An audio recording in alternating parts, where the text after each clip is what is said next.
Olá, uma boa noite para você. Hoje é quarta-feira, 2 de outubro. Veja agora os destaques do Band Local de hoje. Saneamento básico. Aparecida está entre as 10 piores cidades do Brasil. Cabeça de mulher assassinada em Anápolis ainda não foi encontrada. Estação de tratamento de água é assaltada. Tem os gols no comentário esportivo. Rotan recebe reforço de homens e armas. Uma pesquisa entre os 100 maiores municípios brasileiros revelou que Goiânia ocupa a posição de número 32 entre os que prestam o melhor serviço de saneamento básico. Já a Aparecida de Goiânia está em 10º lugar, só que entre os piores. Confira. Aparecida de Goiânia está entre as 10 piores quando o assunto é saneamento básico. O levantamento foi feito pelo Ministério das Cidades entre os 100 maiores municípios brasileiros. A prefeitura admite, dos 500 mil habitantes, quase 400 mil ainda dependem das antigas fossas sépticas. Ninguém aguenta esvaziar a fossa não, porque fica caro, porque um caminhão para esvaziar aqui é R$200 que cobra. Em Goiânia, por exemplo, 76% dos moradores têm acesso à rede de esgoto. Em Aparecida, são pouco mais de 19%. Por isso é comum situação como esta aqui no Jardim Imperial. Olha só, a fossa é insuficiente para a quantidade de moradores. Assim, o esgoto escorre durante todo o dia e segue pela rua. Moradores têm que conviver com o mau cheiro. A gente entra com o carro, a garagem fica fedendo e é o tempo todo você vai comer, tá esse fedor de esgoto. A Prefeitura de Aparecida acredita que em 5 ou 6 anos a rede de esgoto seja levada a todos os moradores. Para isso, o serviço pode passar para uma empresa privada. Os contratos já foram assinados, o pessoal montou uma empresa que vai tomar conta do sistema de esgoto de Aparecida. Quando o assunto é água tratada, quase 100% dos moradores de Goiânia têm esse benefício. Em Aparecida, 65%. No bairro Independência, no período de estiagem, as cisternas costumam secar e os moradores lutam para conseguir água. Tem que buscar na casa de quem tem água, né?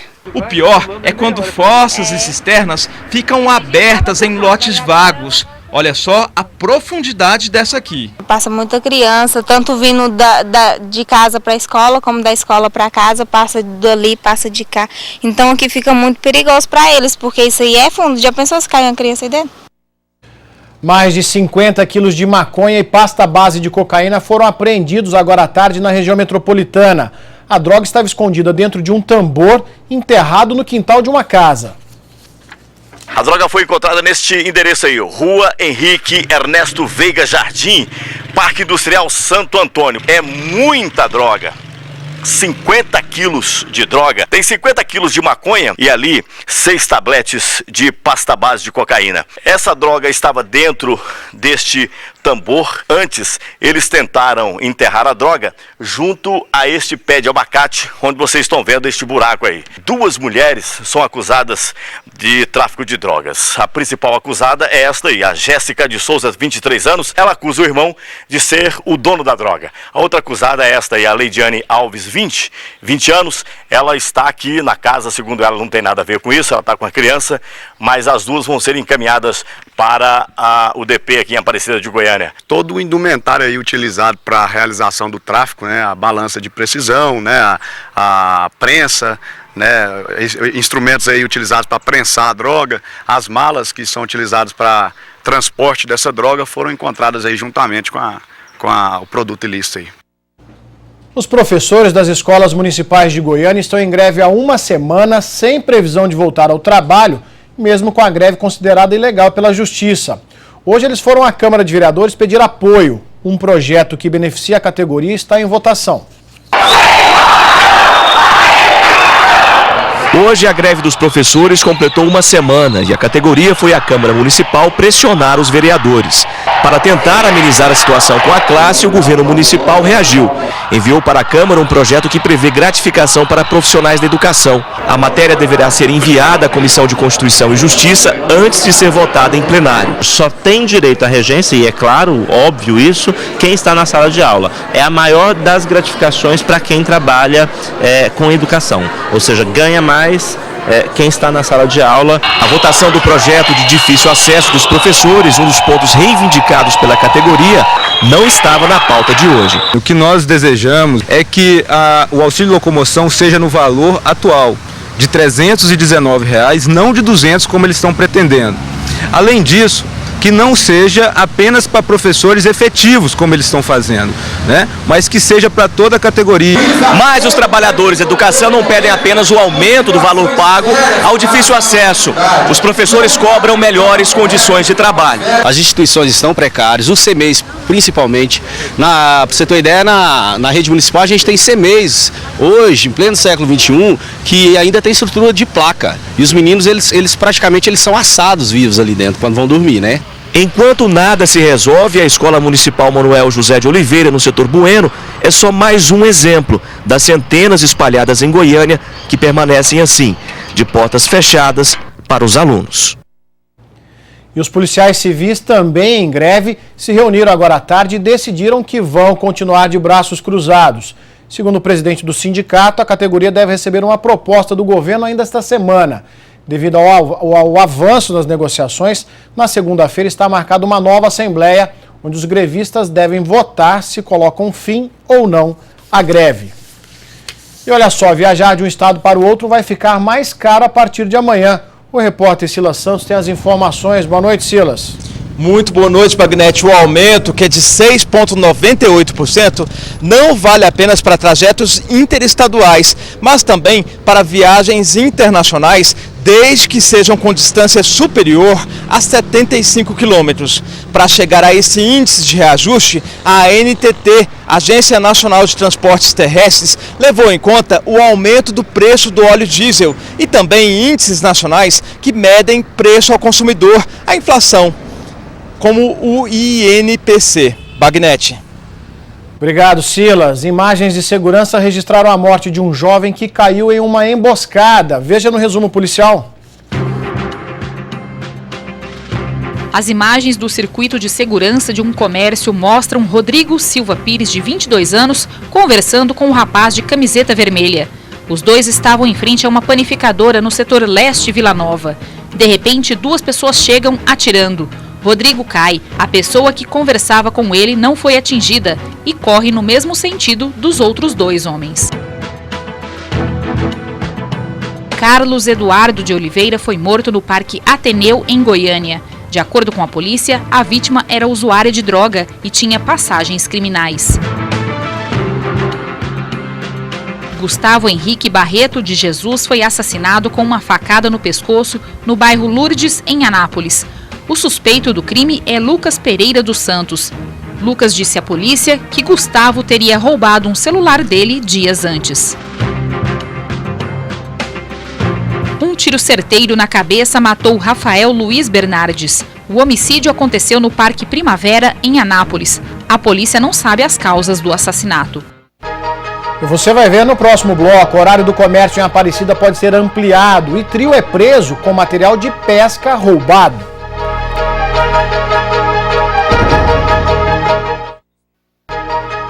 Um crime bárbaro chocou a população de Anápolis. O corpo de uma mulher sem a cabeça foi encontrado dentro de uma cisterna. As investigações indicam que o assassino pode ter levado a cabeça como uma espécie de troféu. Uma denúncia anônima levou a polícia até esta casa na Vila Jaiara, região norte de Anápolis. Os bombeiros tiveram trabalho para retirar o corpo de dentro da cisterna. Ao fazer o içamento, a surpresa, o corpo de Alexandra Gomes da Silva, de 32 anos, apresentava várias marcas de facadas e estava sem cabeça. Pela experiência que a gente tem, deve ter menos de 24 horas. A cabeça foi procurada em todo o terreno, mas apenas facas e algumas roupas que estavam enterradas foram encontradas. De acordo com a perícia, marcas na casa mostram que Alexandra lutou com o autor do crime antes da morte. Possivelmente a mulher foi morta lá no barracão dos fundos e foi limpada a casa, o sangue. Possivelmente ela deve ter sido decapitada lá mesmo na casa. Alexandra, que é ex-presidiária, foi condenada pela morte de um taxista em Brasília e já tem passagem por ameaça, roubo e lesão corporal. Ela teria se desentendido com o antigo morador da casa. Antônio Fábio Vaz de Oliveira, também de 32 anos, teria confessado o crime à polícia e dito que a cabeça estaria também dentro da cisterna. Ele acabou preso, mas em entrevista à imprensa se declarou inocente. Eu não tenho nada a ver com isso, não. Você conhecia essa mulher? Não. A motivação é esse local aqui. Essas casas, né, que é um local abandonado, ele queria a posse. E ele, como ele morou aqui durante 4 anos, ele foi orientado por alguém lá que, através do uso campeão, ele teria posse aqui dessas 2 casas. E a bandidagem não perdoa nada. Bairros em Rio Verde correm o risco de ficar sem água por conta dos ladrões. As estações de bombeamento da Saneago estão sendo assaltadas com frequência. A tela de proteção e o portão que proibia a entrada de pessoas estranhas no local já não existem mais. Restou apenas a estrutura de concreto. Dentro da caixa trancada com cadeado ficava um quadro de informações da Saneago, semelhante a este. O equipamento ajuda no funcionamento das bombas de água que chega às torneiras dos moradores da região leste de Rio Verde e também é responsável por informações que chegam aqui na central, mas ele também foi levado. O trem aqui é pesado. Aí chama a polícia chega aqui, eles entram na mata aqui, sai lá do outro lado e vai embora. As ações de vandalismo refletem nos moradores. Os furtos acabam prejudicando o bombeamento de água para a população. Só nesta região existem 6 postos, mas apenas 4 estão em funcionamento. Os furtos acontecem com maior frequência no residencial Arco-Íris. Segundo o agente da Saneago, eles já tiveram que recolocar só em um dia o mesmo equipamento 3 vezes. Prejuízo para os cofres públicos. Cada peça custa, em média, R$ 1.500. Fica difícil a gente trabalhar nessa situação. A gente chama a polícia vem, nos atende, mas são de menor. Em Catalão, estão roubando material de pesca. 3 homens foram presos na cidade acusados do crime. Rede de pesca, motor elétrico, cortador de grama, compressor de ar e até esse galão com combustível. Tudo isso e mais um pouco foi apreendido com esses 3 rapazes. Os 3 rapazes estavam neste veículo quando foram abordados pela Patrulha Rural na GO 506, entre os distritos de Pires Belo e Santo Antônio do Rio Verde. O material de pesca apreendido estava nessa canoa, que também foi furtada na região do lago Serra do Facão. A polícia suspeita que os 3 atuavam juntos há algum tempo, invadindo ranchos na beira do lago. A PM acredita que o material furtado seria vendido. O horário de funcionamento do comércio em Aparecida de Goiânia pode ser ampliado. Hoje, empresários precisam pagar para trabalhar até mais tarde. Parece brincadeira, mas o dono deste supermercado teve que pagar uma taxa para a Prefeitura de Aparecida de Goiânia porque estava trabalhando. Isso mesmo, trabalhando, é que o Código de Posturas do município fixou o horário de funcionamento das 8 horas da manhã às 6 horas da noite, de segunda a sexta-feira, para supermercados, hipermercados, bares e mercearias. Mas o Gilberto abre as portas do comércio às 7 horas da manhã e fecha às 9 da noite.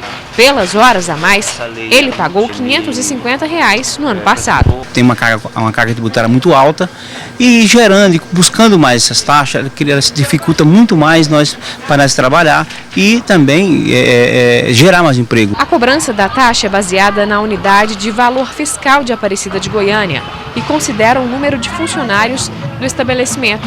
Segundo Gilberto, principalmente os pequenos e médios comerciantes se sentiram lesados. Você não tem incentivo nenhum e acaba desistindo de ser um comerciante. A indignação foi parar na Câmara Municipal e virou projeto de lei que prevê a ampliação do horário de funcionamento atual para as 8 horas da manhã às 10 horas da noite durante a semana e das 8 horas da manhã às 9 horas da noite aos finais de semana e feriados.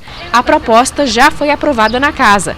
Falta ser sancionada pelo prefeito Maguito Vilela. Vai beneficiar não só os pequenos empreendedores dessa atividade do comércio local, como também a própria comunidade que busca a suprir a sua necessidade com os pequenos mantimentos. E depois do intervalo, vamos falar de futebol. Tem jogo hoje em Salvador e derrota ontem no Serra Dourada. Hoje tem Vitória e Goiás pela Série A. Ontem o Atlético perdeu para o Lanterna da Série B. Vamos falar de futebol com quem entende do assunto, Fernando Lima.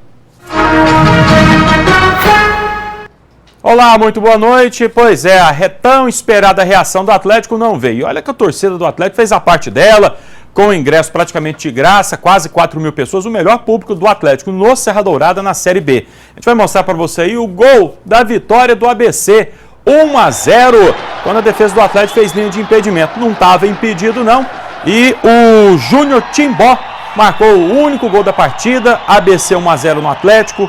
O rubro-negro segue estagnado na zona do rebaixamento com 26 pontos, tem o pior ataque da competição com apenas 23 gols marcados e é o pior mandante da Série B, perdeu 7 jogos como mandante, jogando 7 derrotas em casa. Então a situação do Atlético ela é muito complicada, ela chega a ser desesperadora. Faltando 12 rodadas para terminar a Série B, olha, só um milagre salva o Atlético do rebaixamento. Daqui a pouco é o Goiás que entra em campo contra o Vitória em Salvador, no estádio da Fonte Nova. A baixa é a sensação do Brasileirão. O atacante Walter, com dores musculares, foi poupado dessa partida, volta no próximo jogo e a missão de fazer os gols do Goiás fica a cargo de Júnior Viçosa. Rapidinho aqui, a diretoria do Goiás contratou o atacante Léo Bonatini, 19 anos, promessa do Cruzeiro. Olha só, e o Goiás com tantas promessas aqui. Santo de casa não faz milagre, esse ditado cabe direitinho para a diretoria do Goiás. Amanhã a gente volta a falar de esportes aqui no Band Local. Para você, uma boa noite e até lá, Bagnete. Obrigado, Fernando Lima. E olha só, na hora de comprar frutas e verduras é bom comparar os preços. Uma pesquisa divulgada hoje pelo Procon mostra que a diferença é grande. Segundo a pesquisa do Procon, as maiores variações nos valores estão na laranja e na mandioca.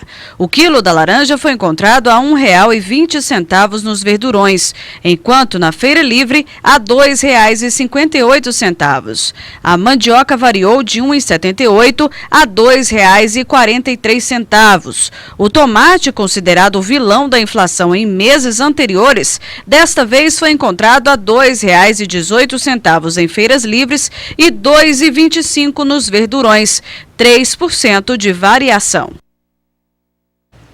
E você vai ver a seguir, a Rotan recebe reforço de homens e armas.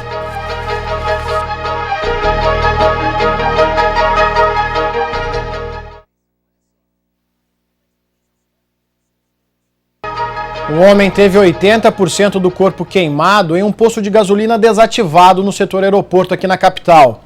No momento do acidente, ele estava com moradores de rua queimando algumas peças de roupa. Foi aqui neste local, num posto abandonado na Avenida Anhanguera, que Luiz César Ferreira da Silva, de 28 anos, teve 80% do corpo queimado. Junto com ele, estava ali, no primeiro andar deste prédio, um casal de moradores de rua. Eles, quando perceberam as chamas, eles pularam. Só Luiz César estava aqui dentro, com as chamas já bem propagadas, ele não conseguiu sair. Ele foi atendido pelo Corpo de Bombeiros. Ele foi encaminhado para o hospital, está em estado grave e respira com a ajuda de aparelhos. Segundo o mesmo, que alguém lançou algum produto inflamável sobre ele. Mas nós não sabemos no momento qual produto é esse, mas o odor, o cheiro que estava no local, estava bem provável que seja gasolina. Mas ainda não sabe realmente o que foi que provocou o acidente. Não, as causas ainda nós não sabemos e está averiguando ainda. Acidente na Alameda das Rosas, no setor oeste também aqui em Goiânia. Um idoso de 82 anos ficou ferido ao bater o carro em um táxi. De acordo com a Polícia Militar, o motorista do Palio, Ladislau Eugênio Macon, não respeitou a sinalização. O taxista tentou desviar, mas não conseguiu. Com o impacto, o idoso bateu em uma árvore. Ele foi socorrido pelo Corpo de Bombeiros e levado para um pronto-socorro. E olha só, a partir de hoje, 40 militares vão reforçar o efetivo da Rotan. O grupo de elite da PM passa a contar com 27 equipes. Além dos novos rotanzeiros, os policiais receberam mais viaturas, armas e coletes à prova de balas. Os 40 novos formandos vão aumentar de 7 para 27 o número de equipes da Rotan, a tropa de elite da PM na Grande Goiânia. Para fazer parte deste time não foi nada fácil. Primeiro, os voluntários tiveram de passar por testes físicos e psicológicos. Depois, foram 10 semanas de um treinamento forte e, por fim, um estágio de 1 mês nas ruas. Dos 80 inscritos, apenas a metade conseguiu se formar. Com o efetivo triplicado, o grupo foi totalmente repaginado desde o período turbulento em 2010, quando a Rotan ficou quase um ano fora das ruas. A Rotan tem a sua marca, tem a sua filosofia de trabalho e tem dado a resposta que a sociedade espera, que o governo espera de nós. Nas ruas, o povo percebeu a diferença. Naquele tempo que eles se afastaram, muitas coisas aconteceu, né? Muitas mortes, muitas coisas horríveis que teve acontecendo aqui. No setor onde eu moro, é um setor muito perigoso, mas a Rotan está constantemente lá. Inclusive até o índice de mortalidade, de drogas, essas coisas, abaixou 100%. 5 viaturas novas, 18 fuzis de calibre 7.62 e 115 coletes à prova de balas foram entregues ao grupo, agora bem equipado para fazer a diferença por pelo menos mais 5 anos. O Band Local termina agora te deixando bem informado. Obrigado pela sua audiência e até amanhã.